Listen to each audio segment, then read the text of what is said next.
Hi everyone, this is the third video in a series that I'm putting together covering HR as a career, and in this video I'll be talking to you about recruitment and selection and my experiences over the course of my 12 years and 11 months as an HR professional.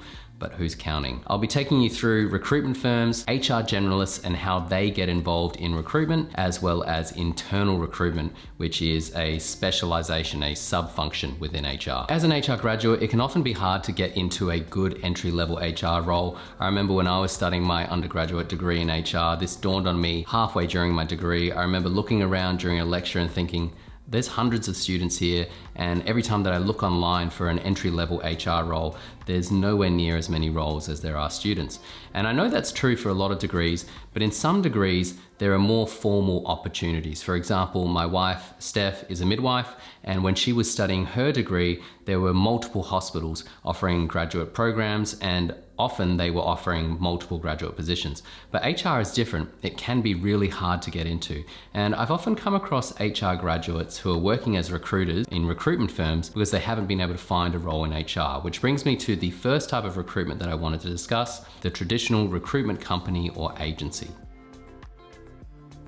So I've had experience with recruitment firms, both as a customer, where a recruitment firm was trying to find me a candidate for a role that I was recruiting as the HR generalist, and also as an applicant myself. So I'll discuss the first one, my experience dealing with recruitment firms as a customer. Often as an HR professional working in a company, you'll need to work with recruitment firms. Companies will sometimes advertise a vacancy on their company website, but they'll also engage a recruitment firm, especially if the role is difficult to fill. Years ago, I was working in a role where I had two key leadership vacancies in the business that I was supporting, and we advertised the role a couple of times ourselves, but the applications that we were getting, they didn't really hit the mark. So we engaged a recruitment firm. So my responsibility, my role was to meet with the recruiters, discuss the type of employee that we were looking for. I took them through the position description, and I explained some of the key challenges of the role and how the company worked, what the culture was like. The recruitment firm then advertised my role, they screened candidates, they interviewed the top candidates, and then they sent through psychometric reports and personality profiles and summaries on each. If you are interested in learning more about personality profiling, I've covered that in a separate video, which I'll include in the description, and I'll also put it in one of the cards at the top. So after I received all of the information from the recruitment company, I met with the hiring manager, who is the leader that the successful employee would report to. And from there, we determined if we would interview the candidates that were provided to us, or whether we needed to go back and have more discussions with the recruitment firm. In terms of how much a recruitment company charges, I've worked with a few different agencies and the models vary, but in my experience in Australia, the recruiters often charge a percentage of the successful applicant's yearly salary. I've seen 15%, I've seen 20%, and I've even seen 25%. So let's just say you have a vacancy in your organization and you know the role is going to have a starting salary of $100,000. I use $100,000 because that's easy maths for my brain. If you fill that role using a recruitment firm who charges 15%, obviously that is a fee of $15,000. That's a lot of money. And I've seen stats in the past about how external recruitment is almost 2 times more costly than handling the recruitment internally. So if you are able to handle the recruitment yourself, you can save the organization a lot of money. Sometimes you may need to engage a recruitment firm if the role that you are trying to fill is specialized and it's unique, or you need them to actively contact people and encourage them to apply. Those are some of the reasons you would use a recruitment firm. If I return to my earlier point about HR graduates struggling to get a role in HR, a common strategy that I've seen is for HR graduates to get a role in a recruitment firm and then try to move into an internal recruitment role with a company and then move into an HR generalist role. Something that I think you need to watch out for is staying too long in a recruitment agency. Obviously, there's nothing wrong with recruitment, and if you like it, you like the sales aspect, the competitive nature, that's fine.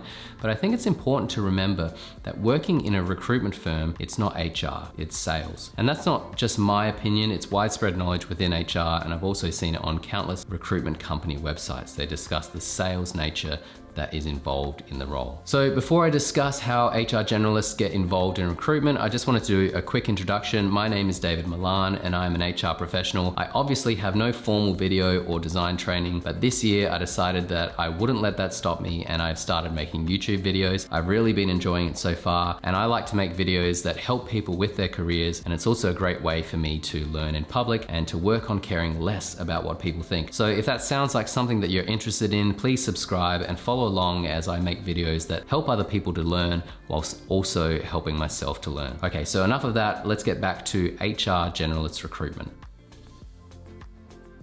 So in terms of internal recruitment, how that is handled, it really depends on the size of your organization. If you are working in a small organization where the HR team is small as well, you have to handle recruitment as a part of your generalist HR role. So you'll be responsible for everything relating to recruitment. In one of my earlier HR roles, I was working as an HR generalist in a small organization, and I think numbers wise, it was only about 2,000 nationally, and the part of the company that I supported was 400 employees.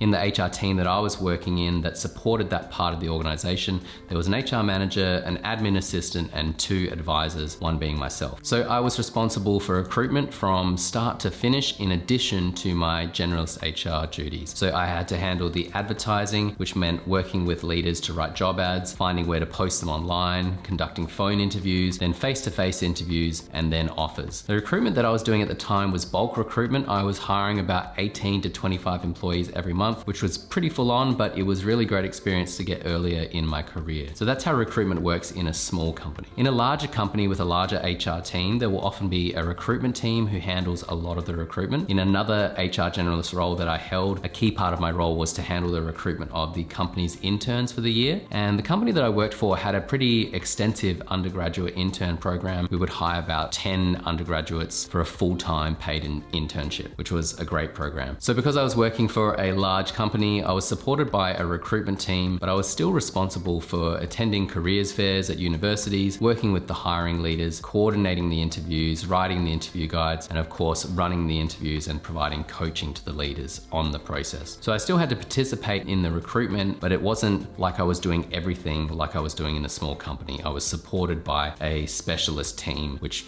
drove the strategy and coordinated everything overall. So I've covered how generalist HR professionals get involved in recruitment as well as external recruitment companies, but I also wanted to touch on internal recruiters and how that works.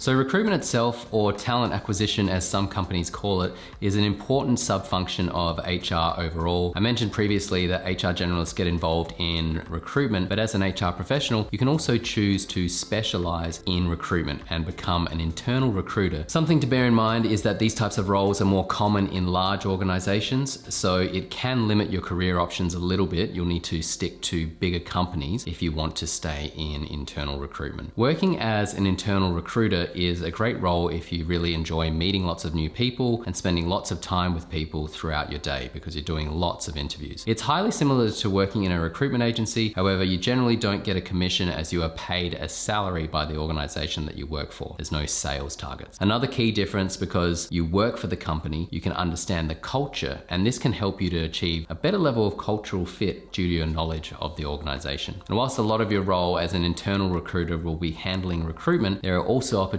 to operate at a strategic level as well. Some organizations that I've been involved with have given the recruitment team responsibility for employer branding and the employee value proposition. I won't go into employer branding or the employee value proposition in detail now because that could really be a video in itself, but essentially an EVP is the rewards and benefits that a company offers its employees. It's everything that a company does to attract employees and to keep them. Employer branding is how your company communicates to the world. It's how you tell them who you are as an employer. So if you are a current HR student and you've enjoyed the marketing electives that I'm sure you had to take as part of your degree, I know I had to take them myself, choosing to specialize in recruitment is a way to keep operating in a marketing, branding kind of space while still staying in HR. So that's a pretty quick overview of how recruitment works from an HR generalist perspective. This video will most likely be more helpful for HR students or recent HR graduates. So if you are already an HR professional and you're just starting out in your career, I've put together another video based on my experience as an HR business partner, which I'll include in the description and I'll also include in the cards. I really hope that you've enjoyed this video and it was helpful. If there's anything that you'd like to know about HR, anything else you'd like to learn, please let me know in the comments. Thank you so much for taking the time to watch, and I will see you in the next video.